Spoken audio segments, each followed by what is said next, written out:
Em uma terra onde o sol castiga e a poeira dança, a vida é medida em sacas de grãos e gado forte. Mas a história de hoje não é sobre a força de um touro ou a riqueza de uma colheita. É sobre um fazendeiro solitário que, em vez de comprar um cavalo, comprou uma vida. Uma vida pequena, frágil e aleijada, descartada pelo próprio pai como se fosse uma saca vazia. Deixa eu começar pedindo para vocês deixarem o like no vídeo, se inscreverem no canal e comentarem aqui embaixo de qual cidade vocês estão assistindo. Isso ajuda muito a gente a continuar trazendo essas histórias verdadeiras que precisam ser contadas. Meu nome é Jonas, tenho 62 anos. E o que vou contar para vocês mudou minha vida de uma forma que até hoje, 5 anos depois, eu ainda acordo de madrugada pensando naqueles olhos dela. Eu sempre fui um homem da terra, sabe? Nasci nesta fazenda aqui no interior de Minas. Herdei ela do meu pai, que herdou do pai dele. 300 hectares de pasto, gado Nelore, uma casa grande que já foi branca, mas que o tempo pintou de amarelo desbotado. Minha mulher, a Conceição, morreu faz 15 anos de um câncer bravo que levou ela em 6 meses. Não tivemos filhos. Ela dizia que Deus tinha outros planos para nós, mas eu nunca entendi muito bem que planos eram esses. Depois que ela se foi, virei meio bicho do mato. Só eu, meus 3 peões, as vacas e o silêncio deste lugar que até os passarinhos parecem respeitar. Toda manhã, acordo, às 5 em ponto. Não preciso de despertador, é o corpo que sabe a hora. Ponho a bota, tomo meu café preto e amargo e saio para ver o gado. O orvalho na grama sempre molha a barra da calça e tem um cheiro de terra úmida misturado com o esterco que para mim é perfume. Os boys já sabem a rotina, cada um cuida de um pedaço da propriedade. Eu gosto do silêncio da manhã, só o barulho das patas no chão batido e o mugido baixinho das vacas chamando os bezerros. Era assim minha vida. Simples, previsível, solitária. De segunda a domingo, sempre a mesma coisa. Às vezes ia na cidade para comprar mantimentos, sempre no mesmo mercado, sempre cumprimentando as mesmas pessoas, com a mesma educação fria de quem não quer conversa. Voltava para casa, almoçava vendo jornal na televisão pequena da cozinha, dormia uma sesta na rede da varanda e voltava para o gado. De noite, mais jornal, mais silêncio e a cama vazia que ainda cheirava vagamente ao perfume da Conceição, mesmo depois de tantos anos. Não que eu fosse infeliz, entendem? Era mais uma ausência de felicidade mesmo, como se eu tivesse esquecido que existiam outras cores além do marrom da terra e do verde desbotado dos pastos. Tinha dinheiro no banco, a fazenda ia bem. Mas para quê? Para quem? Às vezes ficava na varanda de noite, tomando uma pinga e olhando as estrelas, me perguntando se era só isso mesmo que restava. Se era só esperar o tempo passar até chegar minha vez de encontrar a Conceição. Foi numa dessas tardes de setembro, com aquele calor seco que deixa a pele áspera e os lábios rachados, que o Antônio veio me procurar. Antônio é meu vizinho. Tem uma propriedade menor do lado oeste da minha. Um homem duro que bebeu demais na vida e que tem uns olhos sempre vermelhos e uma voz rouca de cachaça. Ele chegou no meu portão suando, com a camisa grudada nas costas, dirigindo aquela S10 velha que fazia um barulho de motor cansado. "Oi, Jonas", ele falou descendo da caminhonete e tirando o chapéu para passar a mão no cabelo grisalho. "Tô com uma situação aqui que talvez você possa me ajudar. Você sabe que eu tenho problema com bebida, né? E que minha situação financeira não anda das melhores.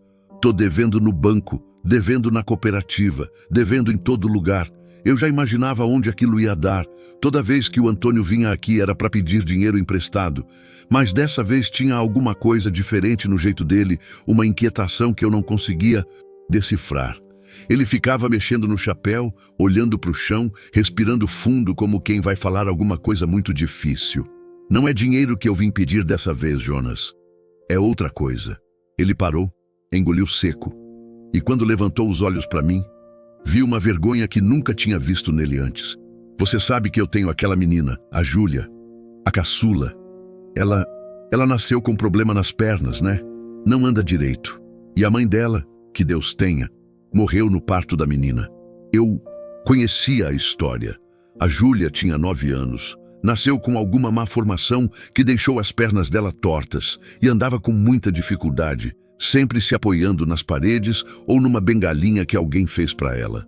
Era uma menina pequena, magricela, com um cabelo castanho sempre despenteado e uns olhos grandes, castanhos também, que pareciam ver tudo.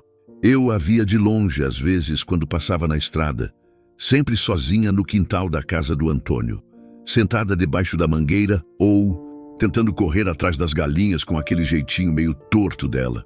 A coisa é que eu não dou conta mais dela, Jonas. Ele continuou falando, mas agora evitando o meu olhar. Eu bebo demais, você sabe, e quando bebo, fico com raiva de tudo, da vida, de Deus, da situação. E a menina, ela me lembra da mãe dela, me lembra de tudo que deu errado. Eu sei que não é certo, mas é mais forte que eu. Senti um aperto no peito quando entendi para onde aquela conversa estava indo. O Antônio estava ali, suando debaixo do sol de setembro, me oferecendo a filha dele, uma criança de 9 anos, aleijada, órfã de mãe, com um pai alcoólatra que não conseguia mais cuidar dela. Olha, Jonas, eu sei como você é. Sei que você é homem direito, trabalhador, que tem condições. E sei que você e a Conceição sempre quiseram ter filhos. A menina precisa de uma chance, cara. Precisa de alguém que cuide dela direito, que dê educação, que goste dela. Eu não consigo mais. Tô falhando com ela todo dia. Fiquei ali parado, sentindo o suor escorrer pelas costas, ouvindo o barulho distante de uma vaca mugindo. O Antônio estava me oferecendo uma menina aleijada em troca do quê? Ele nem tinha falado de dinheiro ainda, mas eu sabia que isso viria. Era sempre assim, nada de graça neste mundo. Quanto? Perguntei, e me odiei por ter feito essa pergunta dessa forma tão fria. 15 mil. Ele respondeu rápido demais, como quem já tinha pensado no valor muito antes de vir aqui. 15 mil e você fica com a guarda dela. Eu assino todos os papéis que precisar. Ela vira sua filha. 15 mil reais por uma menina de 9 anos, aleijada, traumatizada. 15 mil reais para encher o buraco que o álcool e as dívidas cavaram na vida do Antônio. 15 mil reais para dar uma chance para uma criança que ninguém queria. Ou 15 mil reais para uma velha solidão tentar se curar, comprando o amor de uma menina que nem escolha tinha nessa história. Eu preciso pensar, falei, e minha voz saiu mais rouca do que eu esperava. Claro, mas não demora muito, tá? A situação dela lá em casa não tá boa, ela precisa sair de lá logo. Ele subiu na S10, deu a partida naquele motor cansado e foi embora levantando poeira na estrada de terra. Eu fiquei ali parado, no portão da minha fazenda, olhando aquela nuvem de poeira se afastar, e pela primeira vez em 15 anos senti alguma coisa mexer por dentro do peito. Não sabia se era esperança, medo, ou só a vontade desesperada de não morrer sozinho nesta terra, que sempre foi minha prisão e meu refúgio. Passei os 3 dias seguintes numa inquietação que nunca tinha sentido na vida. De manhã, quando saía para ver o gado, meus pensamentos voavam para a menina do Antônio. Como seria cuidar de uma criança aleijada? Como seria ter vida dentro desta casa que há tanto tempo só conhecia silêncio?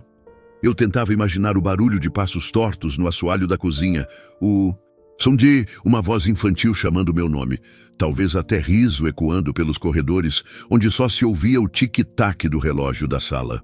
Na quarta-feira de manhã, enquanto tirava leite da Formosa, minha vaca mais mansa, comecei a reparar em detalhes da casa que nunca tinha prestado atenção. A casa tinha 4 quartos, mas eu só usava um. Os outros estavam fechados há anos, com aquele cheiro de mofo e abandono que casa vazia tem. Um deles tinha até papel de parede com florzinhas e cor-de-rosa que a Conceição tinha colocado, pensando em um futuro que nunca chegou. Será que uma menina gostaria daquilo?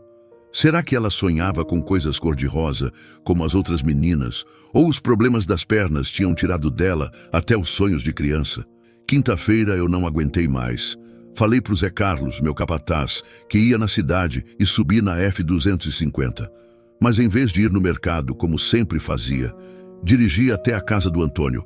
Era meio-dia, sol forte, e quando cheguei lá, vi a menina sentada na sombra da mangueira, como sempre.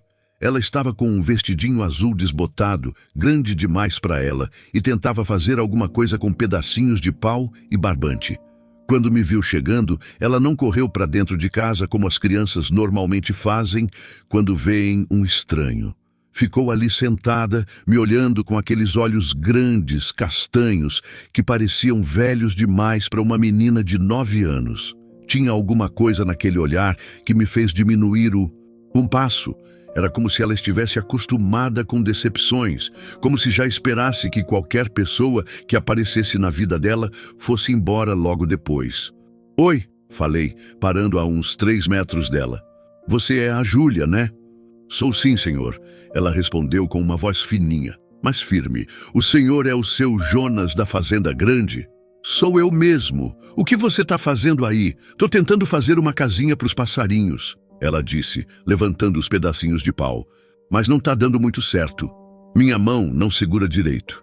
Foi quando reparei que, além dos problemas nas pernas, a mão esquerda dela também era diferente. Os dedos eram mais curtos, meio tortos, e ela tinha dificuldade para segurar as coisas. Mas o que me chamou a atenção foi o jeito carinhoso como ela falava dos passarinhos, como se fossem amigos verdadeiros. "Posso ver?" perguntei, e ela fez que sim com a cabeça. Me abaixei ao lado dela, sentindo o cheiro de criança misturado com cheiro de casa pobre, aquele cheiro de sabão em pó barato e comida simples. Ela tinha amarrado os pauzinhos com barbante, tentando fazer as paredes da casinha, mas realmente não estava dando certo. As mãos pequenas dela, especialmente a esquerda, não conseguiam fazer os nós direito. "Deixa eu te ajudar", falei, e peguei os pauzinhos. Enquanto amarrava, ela ficou me olhando com uma atenção que me deixou nervoso. Era como se estivesse tentando decifrar que tipo de homem eu era. "O senhor conhece o meu pai?" Ela perguntou de repente. "Conheço, sim. Somos vizinhos há muito tempo. Ele bebe muito, né?" A pergunta me pegou desprevenido. Era uma pergunta de criança, direta, sem rodeios, mas ao mesmo tempo carregada de uma tristeza que me apertou o coração. "Às vezes ele bebe, sim", respondi, sem saber bem o que falar. "Quando ele bebe, ele fica bravo comigo. Diz que eu sou um castigo que Deus mandou para ele, que se eu fosse normal, minha mãe não tinha morrido." Ela falou isso olhando para os pauzinhos, que eu estava amarrando com uma naturalidade assustadora, como quem já tinha se acostumado com essas palavras. Senti uma raiva subir pelo peito, uma vontade de ir lá dentro e dar umas bofetadas no Antônio. Como um pai podia falar uma coisa dessas para a própria filha? "Seu pai está errado, Júlia, muito errado. Você não tem culpa de nada." "Eu sei", ela disse, e me olhou de novo com aqueles olhos que pareciam entender tudo. "Mas às vezes dói mesmo assim." Ficamos ali uns 20 minutos, terminando a casinha dos passarinhos. Ela me contou que gostava de ver os bem-TVs de manhã cedo, que conhecia o canto de cada tipo de pássaro, que sonhava em ter um cachorro, mas o pai dizia que já tinha problema demais para cuidar. Falava devagar, escolhendo as palavras, mas sem pressa, como se não tivesse ninguém há muito tempo para conversar com ela. Quando a casinha ficou pronta, ela sorriu pela primeira vez. Não era um sorriso grande, era pequeno, meio tímido, mas tinha uma luz que transformou o rosto dela inteiro. Naquele momento entendi que por baixo de toda aquela tristeza tinha uma menina que ainda acreditava em coisas bonitas. "Muito obrigada, seu Jonas. Ficou linda." "De nada, pequena." "Você vai pendurar onde?" "Bem ali." Ela apontou para um galho baixo da mangueira. "Ali, os bem-TVs passam toda a manhã." Eu me levantei, limpei a terra da calça e olhei para a casa do Antônio. Estava fechada, mas dava para ouvir som de televisão lá dentro. Ele estava ali, provavelmente bebendo, enquanto a filha ficava do lado de fora, brincando sozinha com pedaços de pau. "Júlia", falei, me abaixando de novo para ficar na altura dos olhos dela. "Se você pudesse escolher, onde você gostaria de morar?" Ela me olhou com uma seriedade que me assustou. Por alguns segundos ficou calada, como se estivesse pensando se podia confiar em mim ou não. "Num lugar onde tivesse cachorro", ela disse finalmente, "e onde ninguém ficasse bravo comigo por causa das minhas pernas, e onde tivesse muito passarinho." "É só isso?" Ela pensou mais um pouco. "E onde tivesse alguém que quisesse conversar comigo. Aqui é muito quieto." Voltei para casa naquela tarde com o coração pesado e ao mesmo tempo cheio de uma esperança estranha. Não consegui almoçar direito, não consegui dormir a sesta, não consegui prestar atenção no jornal. Ficava pensando naqueles olhos da Júlia, na casinha dos passarinhos, no jeito como ela tinha dito que queria um lugar onde ninguém ficasse bravo com ela por causa das pernas. Na sexta-feira de manhã, antes mesmo do sol nascer, eu já estava acordado. Tomei banho, me barbeei pela primeira vez na semana, vesti uma roupa limpa e saí para a cidade. Fui direto no banco, saquei 15 mil reais e voltei para a casa do Antônio. Dessa vez ele estava acordado, sentado na varanda com uma garrafa de pinga na mão, mesmo sendo ainda 10 horas da manhã. Quando me viu chegando, levantou e veio ao meu encontro com um sorriso que tentava esconder o desespero. "Jonas, que bom que você veio. Já decidiu?" "Decidi", respondi, tirando o envelope com o dinheiro do bolso. "Mas quero conversar com a menina primeiro. Ela precisa saber o que está acontecendo." Claro. Ela está lá dentro, ajeitando as coisinhas dela. Entrei na casa do Antônio pela primeira vez na vida. Era pequena, escura, com aquele cheiro de mofo e bebida que casas de alcoólatras têm. A Júlia estava no quartinho dela, uma espécie de depósito que ele tinha improvisado como quarto, organizando umas roupinhas numa caixa de papelão. "Oi, seu Jonas", ela disse quando me viu, sem demonstrar surpresa. "Oi, Júlia. Posso sentar aqui?" Ela fez que sim, e eu sentei na beirada da caminha velha.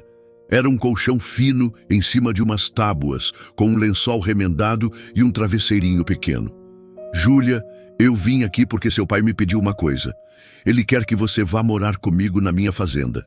Ela parou de mexer nas roupas e me olhou. "Por o quê?" "Porque ele acha que lá você vai ter uma vida melhor, vai ter um quarto só seu, comida boa, vai poder ir na escola e vai ter alguém para cuidar de você direito. E o meu pai? Seu pai vai ficar aqui, mas você pode visitar ele sempre que quiser." Ela ficou calada por um tempo longo, olhando para as próprias mãos. Depois levantou os olhos para mim com uma seriedade que me fez engolir seco. "O senhor quer me adotar porque tem pena de mim?" "Não, Júlia. Mentira minha. Era exatamente isso. No começo era só pena. Mas a pergunta dela me fez perceber que alguma coisa tinha mudado, desde a conversa sobre a casinha dos passarinhos. "Eu quero te adotar, porque esta casa está muito vazia há muito tempo, e porque você merece ter alguém que cuide de você como uma filha de verdade." Ela me olhou mais um tempo, como se estivesse lendo minha alma. "Na sua casa tem cachorro?" "Não tem, mas a gente pode arranjar um. E passarinho? Tem muito.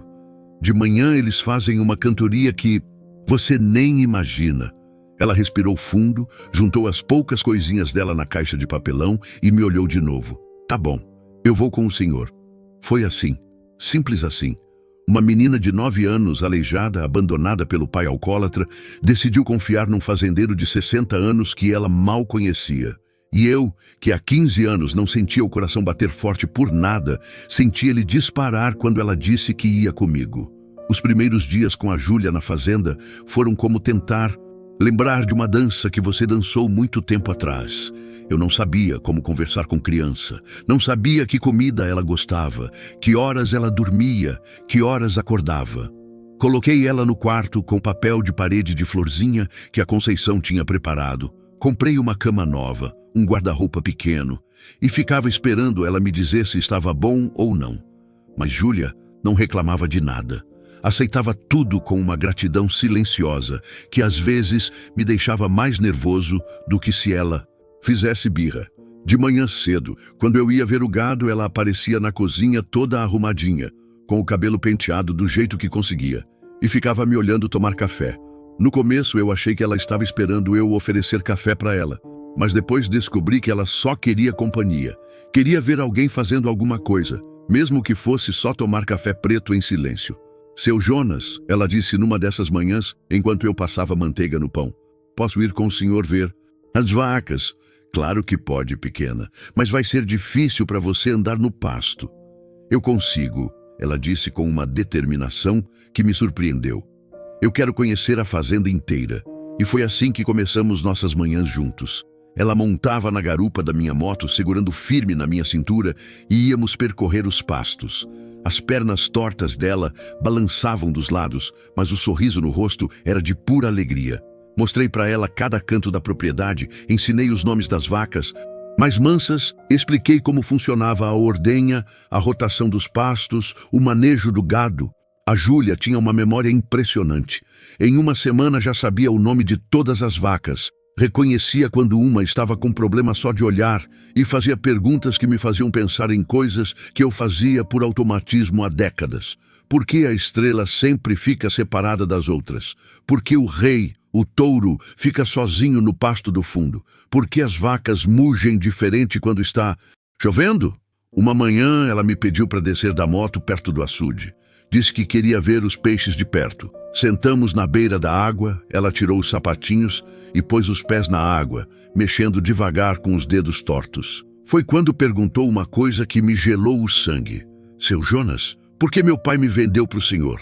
A pergunta veio do nada, no meio do silêncio da manhã, só com o barulho da água lambendo a margem e um bem-te-vi cantando longe. Ela fez a pergunta olhando para os próprios pés na água, sem me encarar, como se já soubesse que a resposta ia doer. Ele não te vendeu, Júlia. Ele pediu para eu cuidar de você, porque ele não estava conseguindo. Mas o senhor pagou 15 mil reais para ele. Eu escutei a conversa. Meu coração despencou. Não sabia que ela tinha ouvido. É verdade que eu dei dinheiro para ele, mas não foi para comprar você. Foi para ajudar ele a acertar as dívidas e para garantir que você tivesse tudo o que precisa aqui. Ela continuou, mexendo os pés na água, pensativa. Eu sei que eu custa caro, seu Jonas, por causa das pernas. Meu pai sempre falava que remédio é caro, médico é caro, escola especial é caro. Se um dia o senhor não quiser mais me ter aqui, eu entendo. Foi a primeira vez que vi a Júlia chorar. Não foi um choro de criança com berreiro e drama. Foram 2 lágrimas que escorreram devagar pelo rosto magro, enquanto ela continuava olhando para os pés na água. E foi nesse momento que eu entendi que não era. Mas pena o que eu sentia por ela. Era alguma coisa muito maior, muito mais forte. Júlia, olha para mim, falei, tocando no queixo dela para ela levantar o rosto. Você não custa caro. Você não é um peso. E eu não vou te mandar embora nunca, você está ouvindo? Nunca. Como o senhor pode ter certeza? Porque agora você é minha filha e pai não abandona filha. Ela me olhou com aqueles olhos castanhos cheios de lágrimas e pela primeira vez, desde que chegou na fazenda, me deu um abraço. Um abraço apertado, desesperado, como quem está se agarrando na única coisa boa que apareceu na vida. E eu, que há 15 anos não abraçava ninguém, senti um nó na garganta que quase me fez chorar junto. Mas as coisas não eram simples assim. Não podiam ser. Na 3ª semana, quando eu achei que estávamos começando a nos entender, a Júlia começou a ter pesadelos. Acordava no meio da madrugada gritando, chamando pela mãe, falando coisas sem sentido sobre fogo e sangue. Eu corria pro quarto dela e a encontrava suada, tremendo, com os olhos arregalados de medo. Foi o que aconteceu numa terça-feira, 2 horas da manhã. O grito dela me acordou de um sono profundo. Quando cheguei no quarto, ela estava sentada na cama, abraçada no travesseiro, balançando para frente e para trás. Júlia, que foi? Foi pesadelo? Ela me olhou como se não me reconhecesse por alguns segundos. Depois voltou ao normal, mas ainda estava tremendo. Sonhei com minha mãe, ela disse com a voz trêmula. Ela estava pedindo para eu ir com ela. Dizia que aqui não era meu lugar. Aqui é sim seu lugar, pequena. Sua mãe está descansando. Ela não quer que você vá com ela agora. Mas e se ela está sofrendo por minha causa? E se ela morreu mesmo por minha causa, como meu pai fala? Senti uma raiva do Antônio subir pela garganta. Como um homem podia destruir uma criança desse jeito? Sua mãe não morreu por sua causa, Júlia. Às vezes, essas coisas acontecem e ninguém tem culpa. Sua mãe te amava e queria que você vivesse, que fosse feliz. Ela parou de balançar e me olhou. Como o senhor sabe? Porque é assim que mães são. Elas sempre querem o melhor para os filhos. Ficamos ali conversando até ela se acalmar e conseguir dormir de novo. Mas os pesadelos continuaram. Toda semana, pelo menos uma vez, ela acordava gritando. E cada vez que isso acontecia, eu sentia que ela estava se afastando um pouco de mim, como se alguma coisa dentro dela não conseguisse acreditar que merecia ser feliz. Foi numa dessas noites que o Zé Carlos, meu capataz, fez um comentário que me incomodou. Era sábado. Estávamos tomando uma cerveja na varanda depois de um dia de trabalho pesado, quando ele soltou: "Patrão, não é da minha conta, mas o pessoal da região tá falando muito da menina aí." "Falando o quê?" "Ah, você sabe como é. Um homem sozinho de repente aparece com uma menina pequena. As línguas ficam soltas."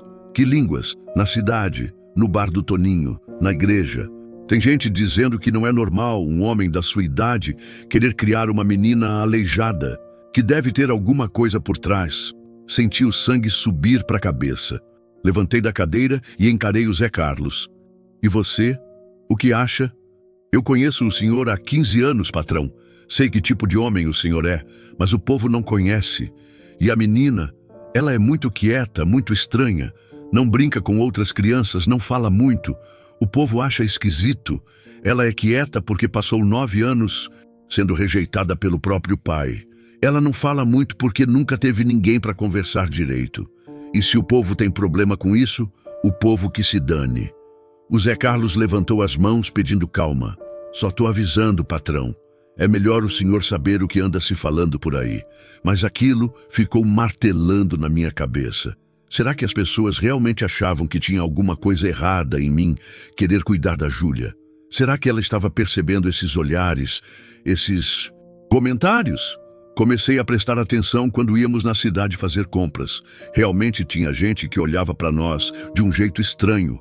A Júlia sempre ficava muito perto de mim, segurando na minha mão, e eu notei que isso fazia algumas pessoas sussurrarem entre elas. Uma tarde, voltando da cidade, a Júlia foi mais quieta que o normal. Quando chegamos em casa, ela foi direto para o quarto e fechou a porta.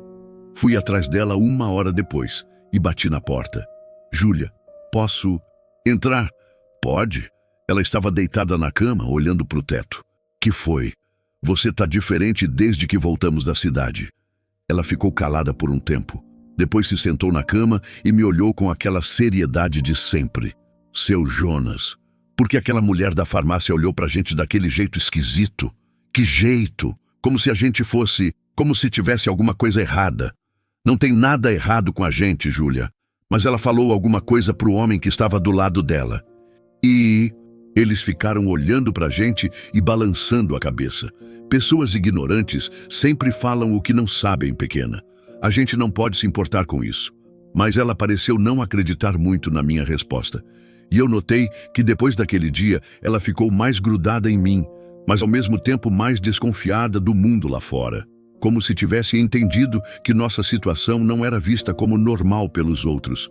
Foi quando começaram os primeiros sinais de que algo não estava certo. Júlia passou a ter medo de sair de casa. Quando eu propunha ir na cidade, ela inventava desculpa. Quando eu falava de matricular ela na escola, ela ficava em pânico. E os pesadelos começaram a ficar mais frequentes, mais intensos. Uma noite, ela me acordou não com gritos, mas me chamando baixinho. Quando fui ao quarto dela, a encontrei acordada, sentada na cama, olhando pela janela. "Seu Jonas, tem alguém lá fora." Olhei pela janela e não vi nada além da escuridão do pasto e o vulto das árvores. "Não tem ninguém, pequena. Foi só um sonho." "Não foi sonho não, tem um homem ali perto da mangueira. Ele tá olhando para cá." Peguei a lanterna e saí para conferir. Realmente não tinha ninguém. Mas quando voltei para o quarto dela, a Júlia estava tremendo. "Ele foi embora quando o senhor acendeu a luz, mas ele estava lá. Eu vi. Pode ter sido algum peão fazendo ronda ou algum animal." Não era animal, era uma pessoa, e ela estava me olhando. Daquele dia em diante, a Júlia começou a ter certeza de que alguém estava vigiando a casa. Toda noite ela me chamava, dizendo que via vultos, sombras, pessoas se mexendo no escuro. Eu nunca conseguia ver nada, mas o medo dela era real. Tão real que comecei a me perguntar se não era eu quem estava ficando cego para alguma coisa que realmente estava acontecendo. A resposta veio numa quinta-feira de chuva, 2 meses depois que a Júlia chegou na fazenda. Era uma dessas chuvas de fim de tarde que fazem a terra cheirar a vida nova, mas que também deixam tudo escuro mais cedo. Eu estava na sala vendo televisão quando escutei a Júlia gritando lá do quarto. Não era o grito dos pesadelos, era um grito de terror real, desesperado. Corri pelo corredor e quando abri a porta do quarto dela, vi uma cena que me fez o sangue gelar nas veias. O Antônio estava lá, bêbado, segurando o braço da Júlia com uma mão e com a outra tampando a boca dela. Ela estava de camisola, tremendo, com os olhos arregalados de pavor. "Solta ela, Antônio", falei, tentando manter a voz calma, mas sentindo uma raiva subir pelo peito que eu nunca tinha sentido na vida. "Calma aí, Jonas", ele disse, cambaleando um pouco, mas sem soltar a menina. "A menina é minha filha. Tenho direito de vê-la.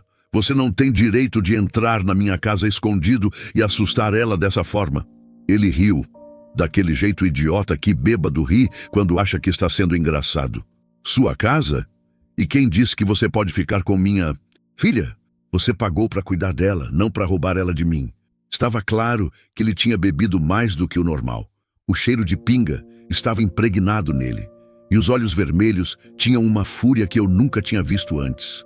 A Júlia tentava se soltar, mas ele apertou mais o braço dela. "Tá machucando, papai", ela conseguiu falar quando ele tirou a mão da boca dela. "É papai mesmo, sua ingrata. Não é esse velho aí que comprou você. Solta ela agora, Antônio. Você está assustando a menina. Quem está assustando ela é você, Jonas, enchendo a cabeça dela com mentira, fazendo ela achar que você é o pai dela, mas ela é minha, entendeu? Minha!" Foi quando ele puxou a Júlia para fora da cama.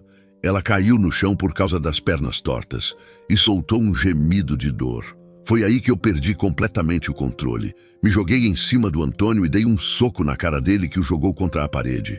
Ele soltou a menina e ficou me olhando com um ódio que parecia sair dos olhos. "Você pensa que é o quê, Jonas? Pensa que porque tem dinheiro pode comprar minha filha? Ela vai voltar comigo agora." "Não vai não", falei, me colocando entre ele e a Júlia. "Você vendeu ela para mim, assinou todos os papéis. Agora ela fica aqui. Eu posso mudar de ideia, não posso? Posso dizer que me enganaram, que me fizeram assinar os papéis quando eu estava bêbado." A Júlia estava no canto do quarto, encolhida, chorando baixinho. Ver ela daquele jeito me deu uma força que eu não sabia que tinha. "Você vai embora agora, Antônio, e não volta mais aqui. Se eu te vir rondando esta casa de novo, chamo a polícia." "Polícia?" Ele riu de novo. "E o que você vai falar para a polícia? Que comprou uma menina. Você acha que eles vão ficar do seu lado?" Aquilo me gelou. Era verdade. Como eu ia explicar para a polícia que tinha dado 15 mil reais para o pai para ficar com a filha? Como ia provar que minhas intenções eram boas? "É isso mesmo, Jonas. Você tá numa fria. E se alguém descobrir o que você anda fazendo com ela? O que eu ando fazendo com ela? Um homem sozinho, uma menina pequena, aleijada, traumatizada. As pessoas já estão falando, já estão suspeitando. E se eu resolver confirmar essas suspeitas?" Senti o chão fugir debaixo dos meus pés. O Antônio estava me chantageando, estava ameaçando espalhar mentiras sobre mim e a Júlia se eu não devolvesse ela para ele. "Você está louco, Antônio. A Júlia é melhor tratada aqui do que foi em toda a vida com você." "Isso não interessa", ele disse, se aproximando. "O que interessa é que ela é minha filha e eu quero ela de volta. E você vai me dar mais 15 mil para eu não espalhar por aí que você anda abusando dela." A palavra abusando me atingiu como um soco no estômago. A Júlia parou de chorar e nos olhou com uma expressão de não entender o que estava acontecendo. "Papai, que significa abusar?" "Nada, pequena", falei rápido, mas o Antônio se adiantou.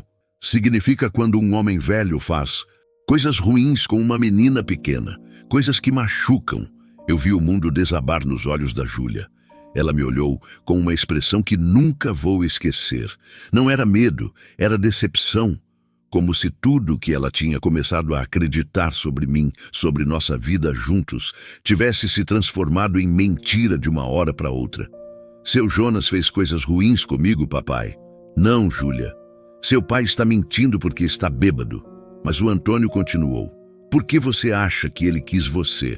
Júlia, um homem rico, sozinho, que nunca teve filhos, de repente quer cuidar de uma menina aleijada? Por bondade?" Ele riu. "Ninguém é bonzinho de graça neste mundo."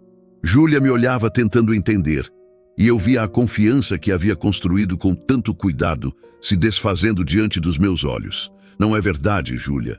Eu cuido de você porque você é minha filha agora. Porque eu gosto de você." "Gosta como, Jonas?" O Antônio perguntou com um sorriso cruel. Gosta como pai ou gosta de outro? Jeito.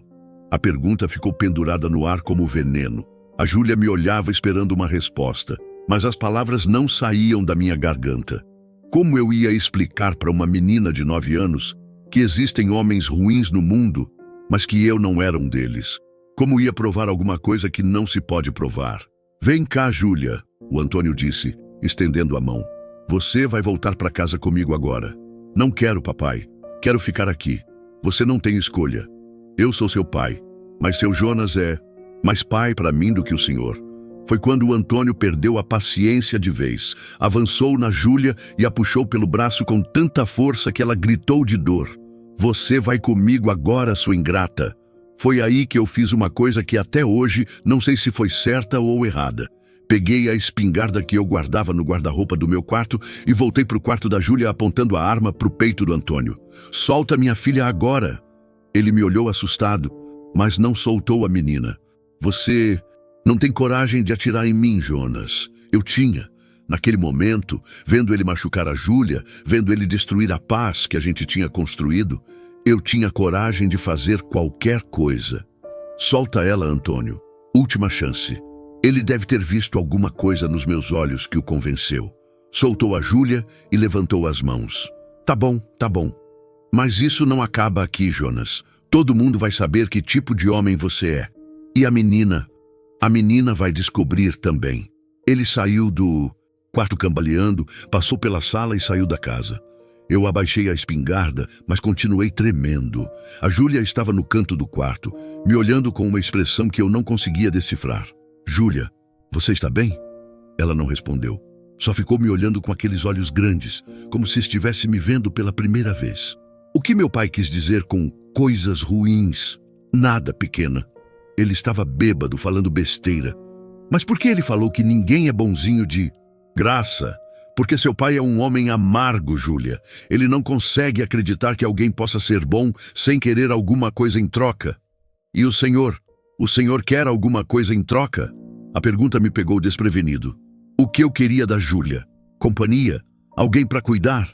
Alguém para me fazer sentir útil de novo? Alguma coisa para dar sentido aos meus últimos anos de vida?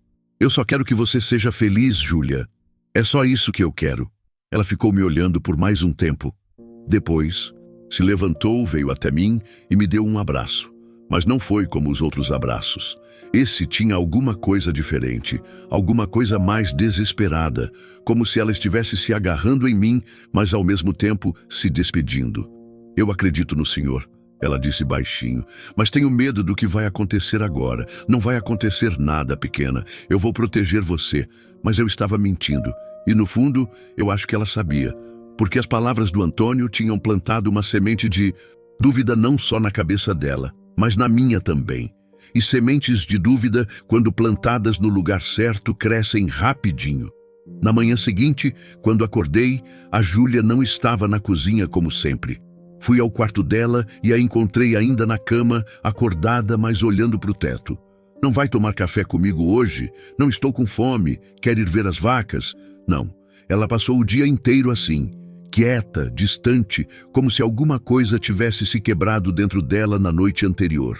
E quando o Zé Carlos chegou no final da tarde com notícias da cidade, eu soube que meus piores medos estavam se tornando realidade. Patrão, preciso falar com o senhor. Que foi, Zé? O Antônio passou o dia inteiro no bar do Toninho, bêbado, falando mal do senhor, dizendo que o senhor está fazendo coisa errada com a menina. Meu coração disparou. E o pessoal acreditou? Tem gente acreditando sim, senhor. A coisa está ficando feia lá na cidade. Tem até gente falando em chamar o conselho tutelar. Foi nesse momento que entendi que a vida que eu e a Júlia tínhamos construído juntos estava chegando ao fim. Que as mentiras do Antônio iam se espalhar pela cidade como fogo no pasto seco, e que, independente da verdade, a sombra da suspeita ia perseguir a gente para o resto da vida. Nos dias que se seguiram, o silêncio da fazenda ganhou um peso diferente. Não era mais o silêncio da paz, era o silêncio da espera. Júlia mal saía do quarto, e quando saía, me olhava de um jeito que partia meu coração. Não era medo, era pior que isso. Era como se ela estivesse tentando enxergar dentro de mim alguma coisa que não conseguia entender. As palavras do pai dela tinham criado uma rachadura na confiança que a gente havia construído. E eu não sabia como consertar isso. Na terça-feira, o conselho tutelar chegou. Eram 2 mulheres e um homem. Todos de cara séria, com pranchetas na mão e aquele jeito formal de quem veio resolver um problema. Sentaram na minha sala, recusaram o café que ofereci e foram diretos ao assunto. Senhor Jonas, recebemos uma denúncia anônima sobre a situação da menor Júlia que está sob seus cuidados. Precisamos fazer algumas perguntas e conversar com ela. Que tipo de denúncia? A assistente social, uma mulher de uns 40 anos, com cabelo preso e óculos, me olhou com aquela expressão que eu já conhecia bem. A mesma expressão da mulher da farmácia, do pessoal na cidade. Suspeita misturada com nojo, denúncia de possível abuso sexual e exploração de menor. As palavras caíram na sala como pedras num poço fundo. Senti minha boca secar e as mãos começarem a suar. Isso é uma mentira. Uma mentira do pai dela, que está tentando me chantagear. Senhor Jonas, o senhor entende que um homem solteiro de 62 anos adotar informalmente uma menina de 9 anos com deficiência é uma situação inusitada? Inusitada por quê?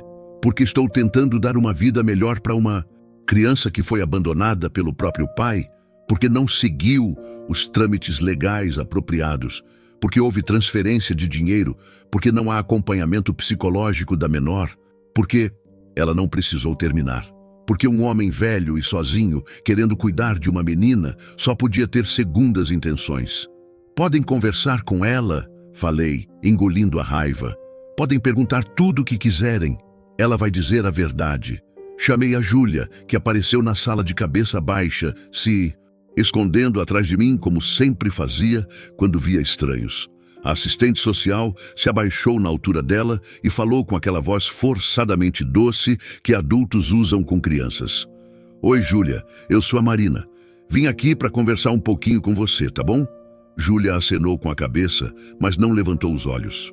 Júlia, você gosta de morar aqui com o seu Jonas? Gosto. Ele trata você bem? Trata. Você tem seu próprio quarto? Tenho. O seu Jonas já tocou em você de algum jeito? Que te deixou desconfortável? Júlia levantou os olhos pela primeira vez e me olhou. Era uma pergunta que ela não entendia completamente, mas sabia que era importante. Vi a confusão no rosto dela. Tocou como? Tocou em partes do seu corpo que são só suas, partes que ninguém deveria tocar. Não. Ele já pediu para você não contar alguma coisa para ninguém? Algum segredo entre vocês dois? Júlia hesitou. Meu coração parou. Que segredo ela estava pensando? Ele falou para eu não contar que às vezes eu tenho pesadelo e vou dormir na cama dele quando tenho medo. Senti o chão fugir debaixo dos meus pés. A assistente social trocou um olhar com os colegas. E por que ele pediu para você não contar isso? Júlia me olhou de novo confusa. Ele disse que o pessoal podia não entender direito. A sala ficou em silêncio por alguns segundos, que pareceram horas. Eu havia dito isso mesmo.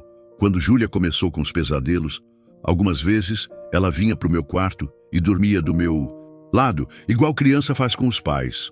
Mas eu sabia que se alguém soubesse disso, ia interpretar mal. Por isso pedi para ela não comentar. É só isso, tentei explicar. Ela tem pesadelos por causa do trauma que viveu com o pai. Às vezes vem para o meu quarto porque tem medo de dormir sozinha. Não acontece nada mais que isso. Senhor Jonas, a assistente social disse se levantando. Vamos precisar que a Júlia venha conosco hoje, temporariamente, até esclarecermos a situação. Não, foi a primeira palavra que Júlia falou, com voz firme desde que as pessoas chegaram. Eu não vou. Júlia, minha querida, a mulher disse com aquela voz falsa de novo. É só por uns dias, para a gente ter certeza que você está segura. Eu estou segura. Seu Jonas não fez nada de ruim comigo. Meu pai que é ruim. O homem do conselho tutelar se levantou também. Senhor Jonas, se o senhor realmente se importa com o bem-estar da menina, não vai dificultar esse processo. Qualquer resistência só vai piorar sua situação. Olhei para Júlia, que estava segurando minha mão com força, com os olhos cheios de lágrimas, e tomei a decisão mais difícil da minha vida. Júlia, Você precisa ir com elas hoje, mas é temporário. Eu vou provar que não fiz nada de errado e você volta para casa. Não quero ir, seu Jonas, quero ficar com o Senhor. Eu sei, pequena, mas às vezes a gente precisa fazer coisas que não quer fazer. Você vai ficar numa casa com outras crianças por uns dias e depois volta. Mentira minha. Eu não sabia se ela ia voltar, não sabia se eu ia conseguir provar minha inocência numa situação onde ser homem, velho e sozinho, já era quase uma condenação. Júlia arrumou suas poucas coisas numa mochila pequena, chorando baixinho. Quando chegou a hora de ir, ela me deu um abraço apertado e sussurrou no meu ouvido. Eu sei que o senhor não é ruim, seu Jonas. Eu sei. Foram as últimas palavras que ela falou comigo naquele dia. 2 semanas depois, recebi a visita de um advogado que conhecia da cidade. Ele veio me dizer que o processo contra mim estava ganhando força, que mais pessoas tinham aparecido com testemunhos sobre meu comportamento suspeito, que a situação estava ficando insustentável. Jonas, ele disse, tomando o café que eu ofereci, você precisa entender que mesmo sendo inocente, a luta vai ser muito difícil e cara, muito cara. Não me importo com o dinheiro. Não é só questão de dinheiro, é questão de tempo, de desgaste emocional, de exposição. E mesmo que você ganhe, a suspeita vai continuar. Sempre vai ter alguém olhando para você como se fosse um pervertido. E a Júlia? A Júlia vai ficar numa família substituta até completar 18 anos. Talvez seja adotada por alguém. Vai ter uma vida normal. Normal. A palavra ecoou na minha cabeça. Uma vida normal significava uma vida sem mim. Significava que todos os planos que eu tinha feito, todos os sonhos que a gente tinha conversado, todas as manhãs, vendo o gado juntos, tudo isso ia virar só lembrança. Você quer meu conselho? O advogado continuou. Assina a desistência da guarda, colabora com o processo, deixa eles relocarem a menina e segue sua vida. É o melhor para todo mundo. Melhor para quem? Para você, que não vai gastar uma fortuna numa briga que pode não ganhar. E para ela, que vai poder crescer numa família normal, sem carregar o peso dessa história. Passei 3 dias pensando na proposta do advogado.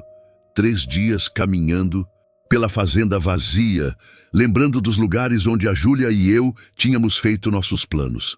A casinha dos passarinhos ainda estava pendurada na mangueira, balançando vazia no vento. O quartinho dela continuava arrumadinho, esperando uma dona que talvez nunca mais voltasse.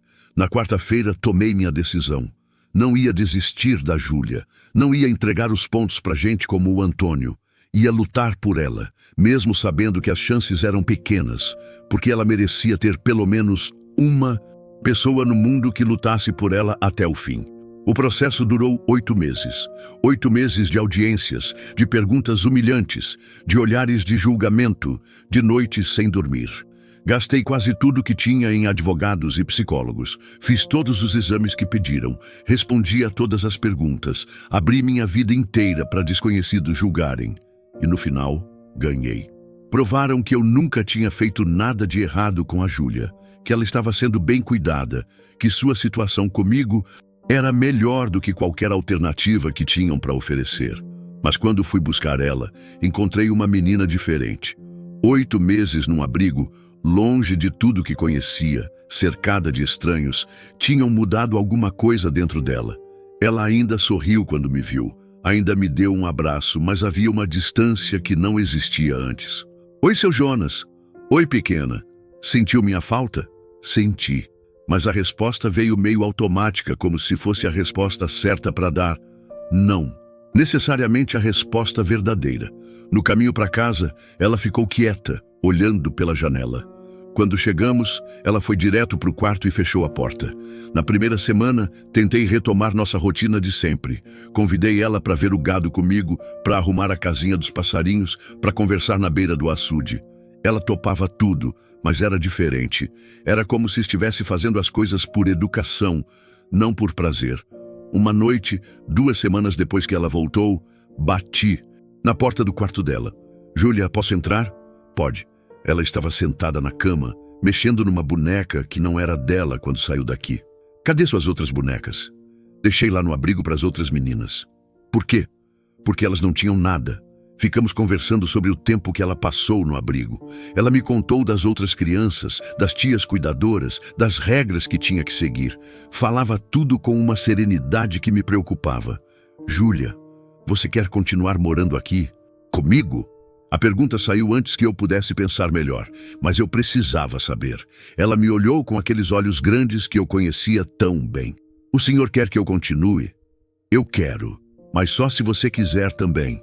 Ela ficou pensando por um tempo longo. Eu gosto do senhor, seu Jonas. O senhor é uma boa pessoa, mas... Mas o quê? Lá no abrigo eu conheci outras crianças que tinham pais que gostavam delas de verdade.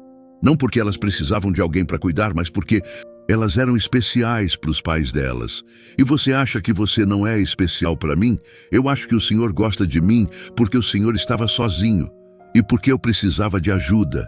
Mas não sei se o senhor me escolheria se tivesse outras opções. A sinceridade dela me atingiu como um soco. Era verdade. No começo, eu tinha escolhido ela porque estava sozinho, porque ela precisava de ajuda, porque era uma forma de dar sentido para os meus últimos anos. Mas alguma coisa tinha mudado durante nosso tempo juntos. Alguma coisa que eu não sabia como explicar para ela. Júlia, quando você chegou aqui, é verdade que eu estava sozinho e você precisava de ajuda. Mas sabe o que aconteceu depois? O que? Você me ensinou a ser pai. Me ensinou que ter alguém para cuidar não é um peso, é um presente. Me fez acordar todo dia com vontade de fazer alguma coisa boa. E agora, quando penso no futuro, não consigo imaginar ele sem você. Ela me olhou com uma expressão que eu não conseguia decifrar. Mas e se aparecer outra criança que precise mais de ajuda que eu? Não importa, você é minha filha. Não por causa das circunstâncias, não porque estava sozinho, não por pena, porque durante esses meses a gente virou família de verdade. Família de verdade? Família de verdade. Do tipo que não abandona, não importa o que aconteça. Ela ficou calada por mais um tempo. Depois se levantou da cama e me deu um abraço. Mas dessa vez foi diferente dos abraços do abrigo. Foi um abraço de quem decidiu confiar de novo. Tá bom, seu Jonas, eu fico, mas com uma condição. Que condição? A gente arruma um cachorro, daqueles que gostam de criança com perna torta. Ri pela primeira vez em meses. Tá combinado, pequena. Hoje, 5 anos depois, quando olho para Júlia brincando no quintal com a Mel, nossa vira-lata caramelo, eu entendo que às vezes a gente precisa passar pelo inferno para chegar no paraíso. Que às vezes as pessoas vão julgar suas intenções, vão questionar seus motivos, vão tentar destruir o que você construiu com amor. Mas se você souber quem você é, se você souber que o amor que sente é verdadeiro, você aguenta a tempestade. A Júlia hoje tem 14 anos, ainda tem as pernas tortas, ainda anda devagar, mas é a menina mais feliz e determinada que eu conheço. Está no 9º ano. É a primeira da turma em matemática, quer ser veterinária quando crescer. E me chama de pai. Não de seu Jonas, não de padrasto, de pai. O Antônio. Morreu há 2 anos, sozinho, de cirrose hepática. Quando Júlia soube, chorou. Não de saudade, mas de tristeza por ele nunca ter conseguido ser o pai que ela merecia. Fomos no enterro, eu e ela. Não por ele, mas por ela. Para que ela pudesse se despedir da parte ruim da sua história. As pessoas da cidade ainda olham pra gente às vezes. Algumas com curiosidade, outras com respeito pelo que passamos juntos. E umas poucas ainda com suspeita, porque tem gente que prefere acreditar no mal do que no bem. Mas a gente não liga mais. A gente sabe quem somos, a gente sabe o que construímos juntos. Então é isso, pessoal. Essa é minha história. A história de como um fazendeiro solitário e uma menina aleijada se salvaram um ao outro. Porque às vezes o amor chega da forma mais inesperada, no momento mais improvável e entre as pessoas mais improváveis. E quando isso acontece, a gente tem que ter coragem para proteger esse amor, mesmo que o mundo inteiro não entenda. Se você chegou até aqui, muito obrigado por me escutar. Deixa seu like aí, se inscreve no canal e comenta de qual cidade você está assistindo. E se você conhece alguém que precisa ouvir uma história sobre segundas chances, compartilha esse vídeo, porque todo mundo merece uma segunda chance de ser feliz. Um abraço de pai e até a próxima.